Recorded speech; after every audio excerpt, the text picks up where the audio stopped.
warahmatullahi wabarakatuh. Nama saya Nurnia Lizati binti Muhammad Sabari. Saya akan menerangkan sedikit tentang peranan dan pengaruh Islam serta Kristian dalam pembentukan tamadun manusia. Agama merupakan sistem kepercayaan yang bertindak sebagai kompas kehidupan di mana ia merangkumi aspek akidah, ibadah, nilai moral serta peraturan sosial yang mengatur kehidupan seharian kita.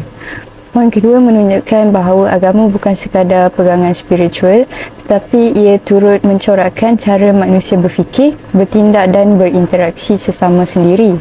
Seterusnya, agama menjadi tunjang utama dalam membina masyarakat yang harmoni dan tamadun yang maju dengan menerapkan nilai murni seperti keadilan, kejujuran dan tanggungjawab. Sejarah telah membuktikan bahawa agama Islam dan Kristian adalah antara pengaruh terbesar yang telah membentuk pelbagai aspek tamadun manusia daripada sistem perundangan sehinggalah kepada institusi pendidikan yang kita lihat pada hari ini. Seterusnya, saya akan menerangkan beberapa isu dan permasalahan berkaitan peranan agama dalam masyarakat pada masa kini. Pertama ialah kurangnya penghayatan agama di mana ramai orang yang mengamalkan agama sebagai satu ritual dan bukan sebagai panduan dalam kehidupan seharian. Selain itu, kita juga dapat melihat kemerosotan nilai moral seperti kurangnya sikap jujur, bertanggungjawab dan saling menghormati antara satu sama lain. Seterusnya ialah salah tafsir terhadap ajaran agama yang boleh menyebabkan konflik, perpecahan dan sikap ekstrem dalam masyarakat.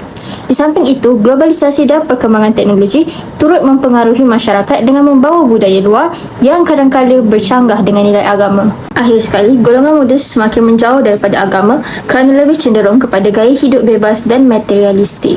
Kajian ini dijalankan berdasarkan 3 objektif utama. Antaranya ialah menjelaskan definisi agama sebagai sistem kepercayaan dan panduan hidup manusia. Selain itu, kajian ini turut menghuraikan peranan agama Islam dan Kristian dalam membentuk tamadun manusia. Di samping itu, kajian ini juga menganalisis kepentingan penghayatan agama dalam pembangunan masyarakat dan tamadun. Seterusnya adalah fakta dan pembentangan kajian. Yang pertama ialah nilai moral sebagai asas kepada masyarakat bertamadun. Nilai moral adalah prinsip asas untuk membezakan antara perkara baik dan buruk yang memastikan kelangsungan sesebuah tamadun.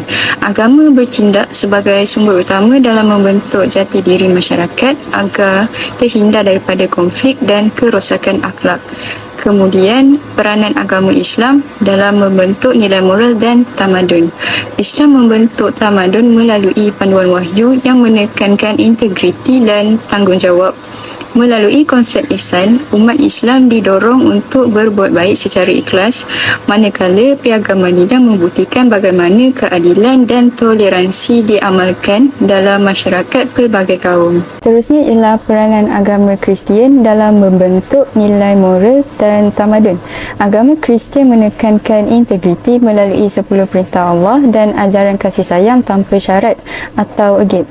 Nilai ini diterjemahkan ke dalam bentuk kebajikan melalui penubuhan hospital dan sekolah yang menjadi asas kepada kesejahteraan sosial tamadun barat.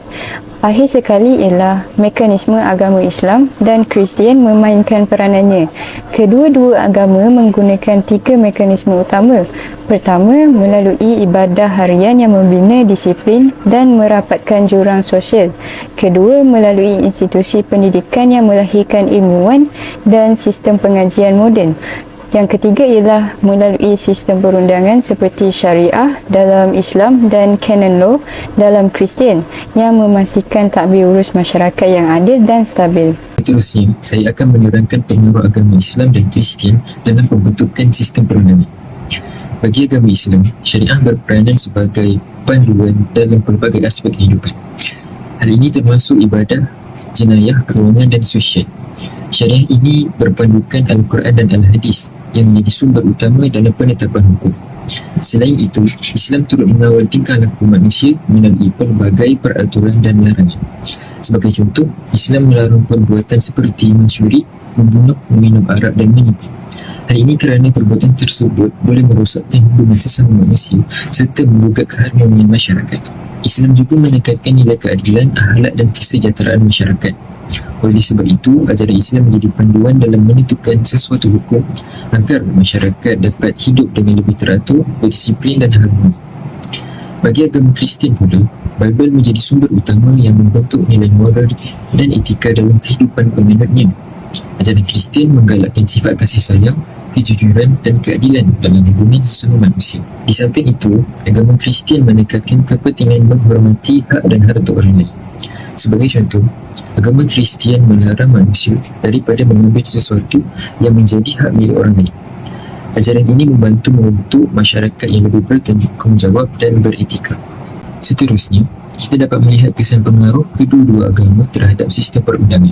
Antara kesan yang paling penting ialah penerapan prinsip keadilan. Dalam Islam, seseorang yang dituduh melakukan jenayah perlu disiasat terlebih dahulu dan tidak boleh dihukum tanpa bukti yang kukuh. Prinsip ini turut dapat dilihat dalam sistem mahkamah moden yang menggunakan proses siasatan dan pembuktian sebelum sesuatu keputusan dibuat. Selain itu, agama Islam dan Kristian turut mempengaruhi pembentukan undang-undang yang melindungi hak individu serta menjaga kesejahteraan masyarakat. Nilai moral dan etika yang dibawa oleh kedua-dua agama telah membantu membentuk sistem perundangan yang lebih tersusun, adil dan berperkemanusiaan. Kesimpulannya, agama Islam dan Kristian memainkan peranan yang besar dalam pembentukan sistem perundangan melalui penerapan nilai keadilan, moral dan etika yang menjadi asas kepada keamanan dan keharmonian masyarakat.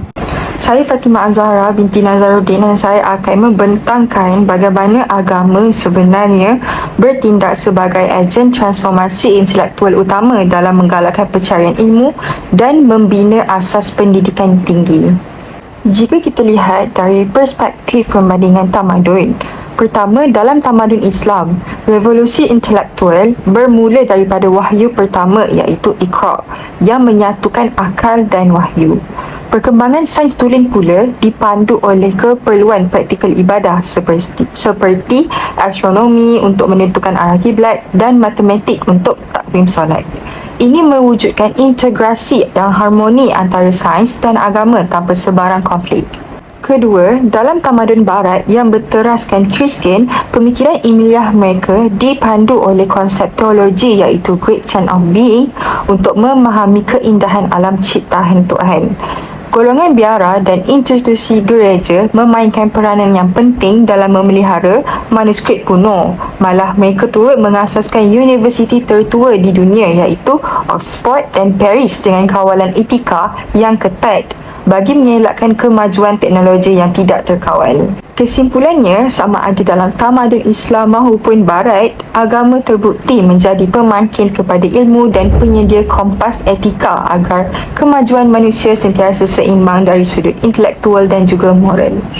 Seterusnya, mari kita lihat zaman kegemilangan Islam. Zaman keemasan ini berjaya dicapai hasil daripada integrasi yang harmoni antara ilmu wahyu dan ilmu akal. Dua tokoh utama yang memacu kecemilangan ini ialah pertama Ibnu Sina, iaitu tokoh perubatan terulung yang mengarang kitab monumental iaitu The Canon of Medicine, iaitu rujukan authority paling lama yang diajar di Fakulti Perubatan Eropah. Yang kedua, Al-Khwarizmi, iaitu tokoh algebra yang merevolusikan bidang matematik melalui sistem angka dan konsep algoritma. Sumbangan beliau menjadi asas fundamental kepada pembangunan sains komputer moden yang kita gunakan hari ini. Secara keseluruhannya, kehebatan tokoh-tokoh besar ini membuktikan bahawa gandingan matap antara aspek spiritual dan intelek mampu melahirkan sebuah tamadun keilmuan yang luar biasa. Seterusnya, agama berperanan dalam menyatukan masyarakat. Agama boleh dikatakan sebagai asas kepada perpaduan sosial kerana agama menekankan nilai-nilai kemasyarakatan melalui teks sucinya. Justeru, kefahaman yang mendalam terhadap agama dapat memupuk sikap saling menghormati, toleransi dan keharmonian dalam kalangan masyarakat.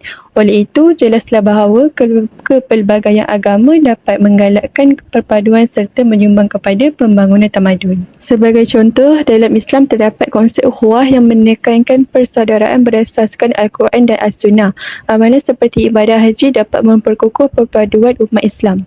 Manakala, dalam agama Kristian, konsep kasih sayang menjadi asas dalam menyatukan komuniti. Nilai ini memupuk sikap saling hormat dan toleransi melalui penglibatan dalam aktiviti kebajikan yang mengeratkan lagi hubungan sosial antara komuniti. Selanjutnya, Islam dan Kristian mempunyai keserupaan dalam menekankan nilai hormat menghormati antara masyarakat.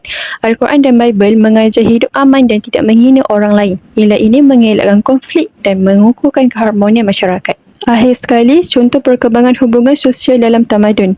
Dalam Islam, zakat dan sedekah diamalkan bagi membantu golongan memerlukan. Manakala, dalam Kristian pula, program-program gereja memberi tumpuan kepada bantuan kemasyarakatan. Jelas sekali manusia memerlukan agama sebagai panduan untuk membentuk kehidupan bermasyarakat yang harmoni dan stabil. Seterusnya, saya akan menerangkan bagaimana agama membentuk identiti dan budaya sesuatu tamadun. Secara umumnya, agama memainkan peranan penting dalam membentuk seni, budaya dan cara hidup masyarakat. Ia juga menjadi asas kepada nilai, norma sosial dan etika yang diamalkan dalam kehidupan seharian. Selain itu, agama mempengaruhi adat resam, sambutan perayaan dan pelbagai amalan tradisi sehingga menjadi identiti setiap tamadun. Sebagai contoh dalam Islam, agama memberi pengaruh besar terhadap seni bina masjid dan seni kaligrafi. Masjid bukan sahaja menjadi tempat ibadah, malah berfungsi sebagai pusat pendidikan dan aktiviti komuniti. Seni bina masjid juga menunjukkan unsur kesederhanaan, manakala kaligrafi Arab digunakan untuk menyampaikan mesej keagamaan dengan cara yang indah. Selain Islam, agama Kristian juga memberi pengaruh besar terhadap pembentukan seni dan budaya tamadun. Hal ini dapat dilihat melalui pembinaan gereja yang menjadi pusat ibadah serta simbol keagamaan bagi masyarakat Kristian. Seni bina gereja sering menampilkan keindahan dan keagungan sebagai lambang kebesaran Tuhan. Pada zaman Renaissance pula, banyak karya seni lukisan yang bertemakan Bible dihasilkan bagi menyebarkan ajaran agama kepada masyarakat. Jika dibandingkan, masjid dan katedral sama-sama mencerminkan identiti agama dan tamadun masing-masing. Namun, seni bina masjid lebih menekankan kesederhanaan, manakala katedral biasanya dibina dengan reka bentuk yang lebih megah. Kesimpulannya, agama memainkan peranan penting dalam membentuk warisan seni, budaya dan identiti sesebuah tamadun. Untuk perbincangan hasil kajian, kami mendapati bahawa agama memainkan peranan yang sangat penting dalam membentuk masyarakat sejahtera melalui beberapa fasa penting, iaitu pertama, ajaran agama bertindak sebagai panduan moral utama yang membentuk nilai-nilai baik, di samping mendidik aspek akhlak, disiplin dan sikap tolong-menolong. Seterusnya, pegangan agama yang kukuh ini berjaya melahirkan individu yang berintegriti tinggi. Apabila individu-individu ini saling mengamalkan kasih sayang, sikap toleransi dan rasa hormat menghormati, ia secara langsung mengukuhkan kerjasama serta memelihara keharmonian dan perpaduan dalam masyarakat. Rumusannya, agama memainkan peranan penting dalam perkembangan tamadun manusia kerana ia membentuk nilai moral, etika dan jati diri masyarakat. Kemudian, agama berperanan dalam pelbagai aspek kehidupan manusia selain memupuk keamanan, perpaduan dan keharmonian sosial. Oleh itu, jelaslah bahawa agama menjadi asas kepada pembangunan tamadun yang seimbang dan berterusan.